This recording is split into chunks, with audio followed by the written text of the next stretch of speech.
en estas dramáticas circunstancias que vivimos por unas horas, pero que ya no estamos viviendo. Buenas noches.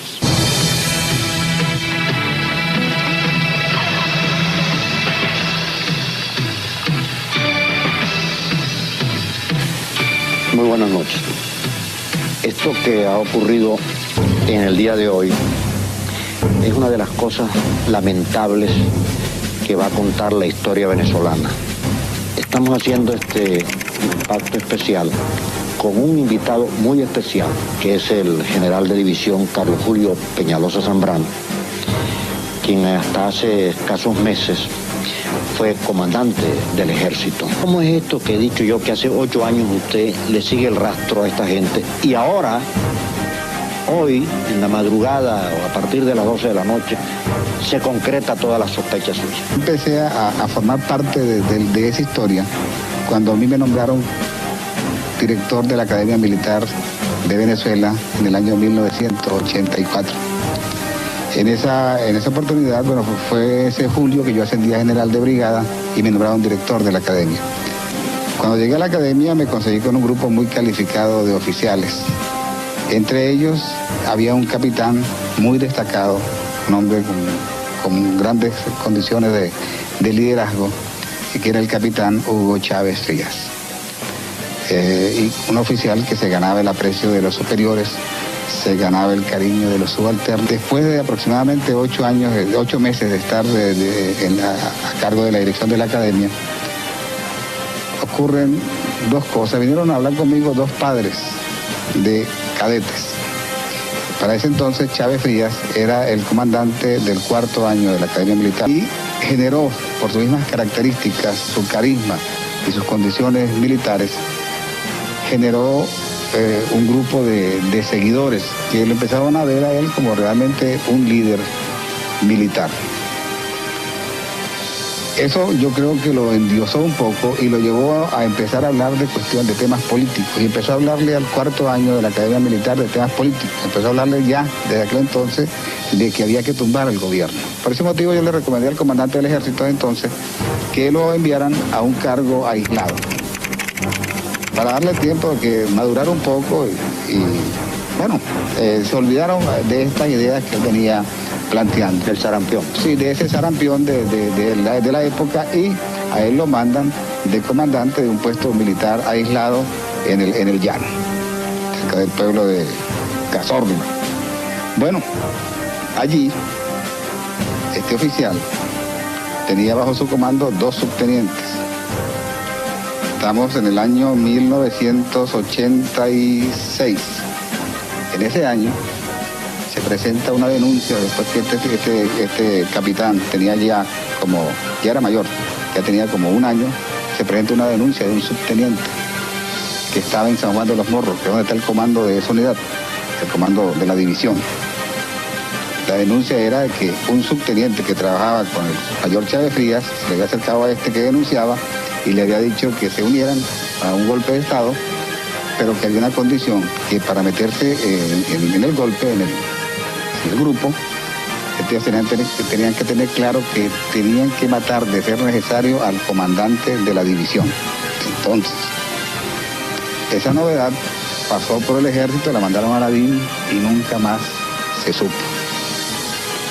Años más tarde, investigando esto, le pregunté al director de la DIN, que para entonces era Rodríguez Citraro, qué había pasado con esa investigación, por qué no la habían ahondado. Rodríguez Citraro me dijo que él se acordaba de la denuncia, la había pasado a su departamento de investigaciones y que no le había venido ningún reporte de regreso, y tantos casos que investigar que eso se le olvidó. Posteriormente, este oficial va a otros destinos y nos colocamos ya en el año 1988, que es cuando ocurre la salida de los tanques del batallón Ayala. Los que vienen al Ministerio de Relaciones Interiores. La noche de los tanques que salieron a capturar al presidente encargado, el canciller González. Esa noche, las investigaciones de esa noche indicaron que uno de los oficiales, había un grupo de oficiales que no pertenecían a esa unidad, al batallón Ayala, y que asistían con mucha frecuencia a esa unidad. Es más, que al mismo día de que salieron los tanques, había ido Chávez Frías y había ido en muchas otras oportunidades. Esta era otra referencia, pero no se logró detectar ninguna relación directa. Sigue la historia con este oficial y en el año 89, al comienzo de 1989, ya era comandante del ejército. Fue en la segunda mitad del año 89. Viene otra novedad. Otro oficial que no tenía nada que ver con aquel del Llano, un oficial en el Zulia, que dice que a él se le acercó un oficial retirado, que por pura casualidad es un abogado que tiene en Cabima un bufete que se llama Bufete de los Bolivarianos. Y le indicó, bueno, que ellos formaban parte de una conspiración, de un movimiento patriótico, y lo invitaron a unirse al movimiento. Y le dijeron que para unirse tenía que estar dispuesto a matar al comandante de la división del Zulia.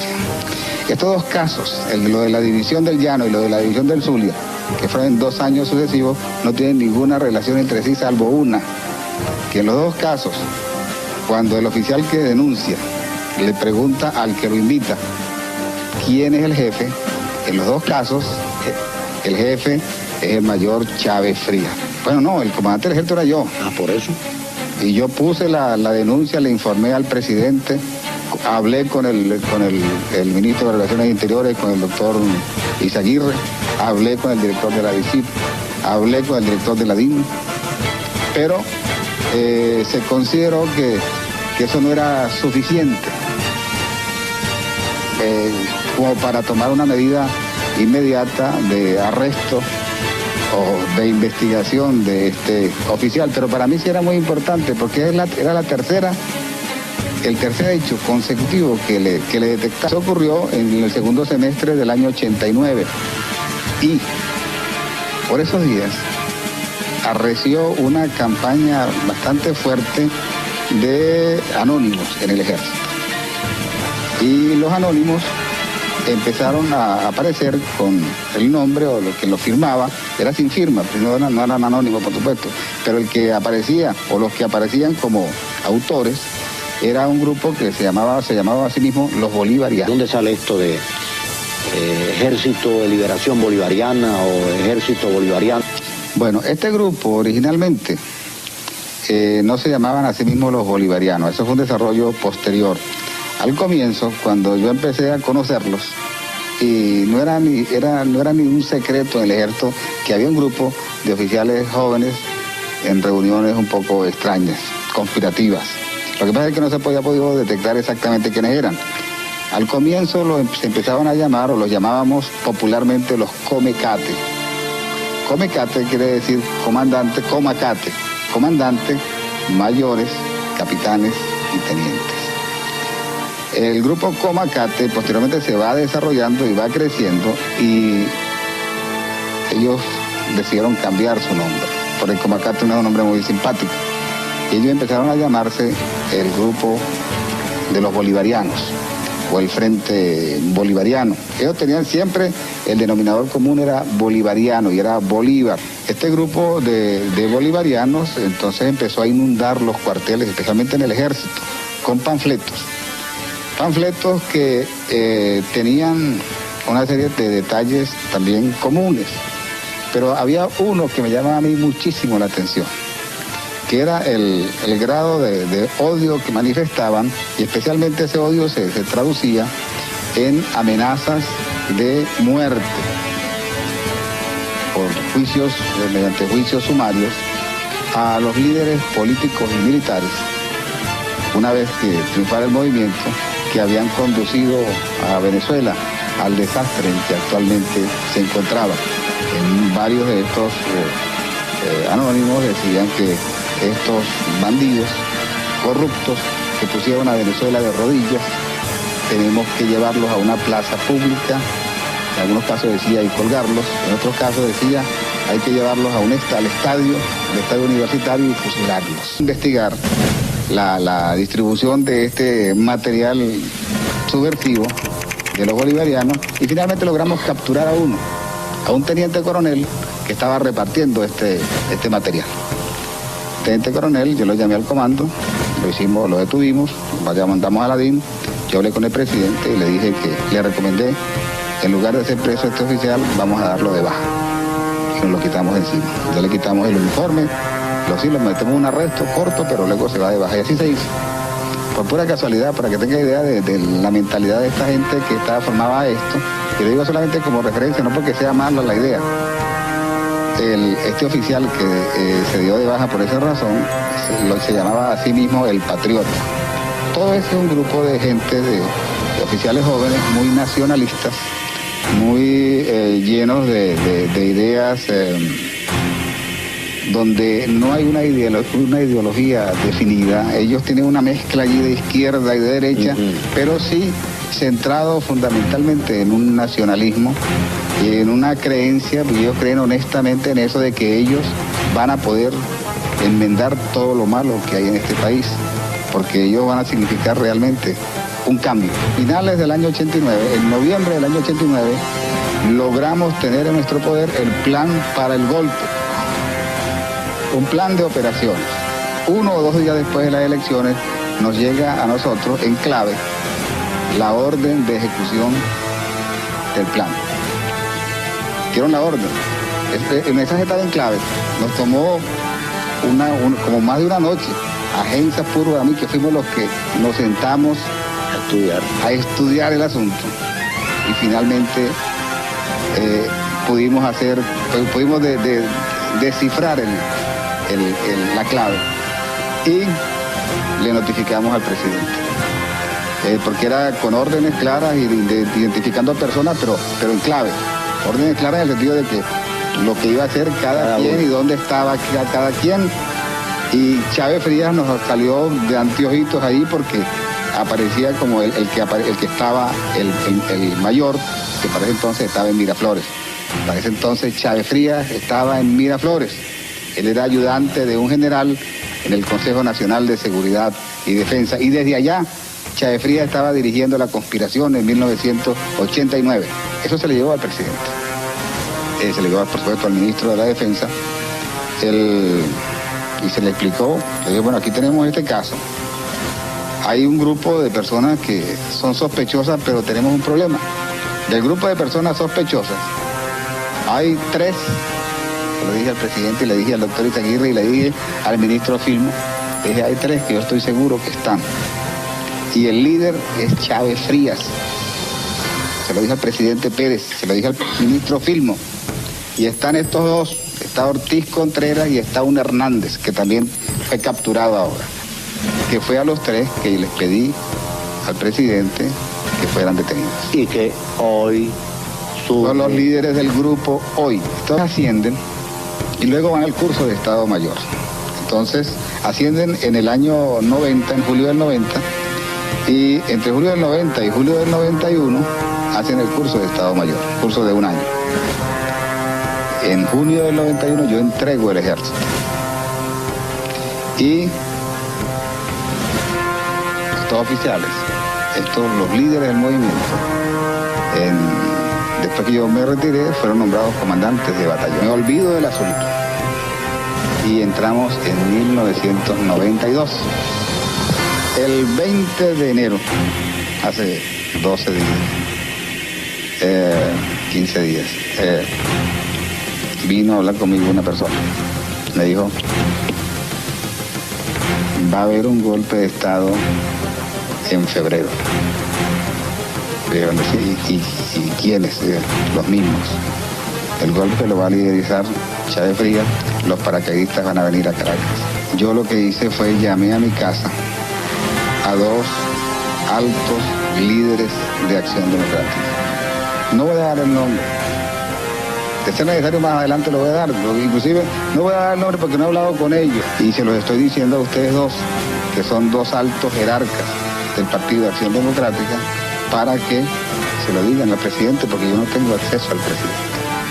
y dígale al presidente que investigue esto, que ponga a la DIM y a la DICIP a estar pendiente de estos señores, y le di los nombres. Realmente lo de anoche fue una noche triste, pero por fortuna tuvo un final feliz. No vamos a discutir si iban o no iban a matar al presidente Pérez. Yo creo que sí lo iban a matar. Porque si esa no fuera la idea, ellos hubieran dado el golpe con Pérez en Suiza. Pero ellos querían a Pérez aquí porque Pérez, la sangre de Pérez, tenía que ayudarles a lavar el honor de la patria ofendida, herida. Apoya la democracia en Venezuela y en todas partes del hemisferio. Y este intento de golpe militar en contra del presidente Carlos Andrés Pérez es condenado firmemente por Estados Unidos. Por su parte, el secretario general de la Organización de Estados Americanos, Joao Baena Soares, expresó también su más enérgica condena frente al intento de algunos militares de subvertir el orden constitucional en Venezuela. También el secretario general de la Organización de Naciones Unidas, Boutros Ghali, recibió con preocupación las noticias de la intentona militar, pero expresó su alivio al saber que el golpe habría fracasado.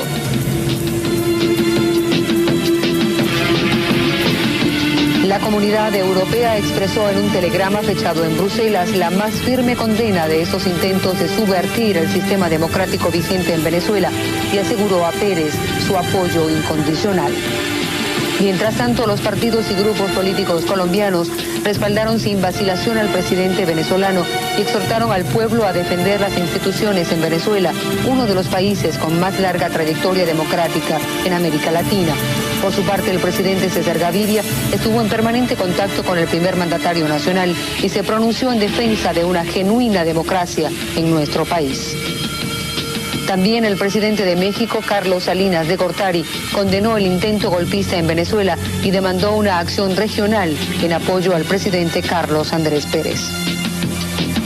El gobierno de México condena de la manera más enérgica el intento subversivo contra la vida del presidente Carlos Andrés Pérez y contra el orden constitucional en Venezuela y sus instituciones democráticas.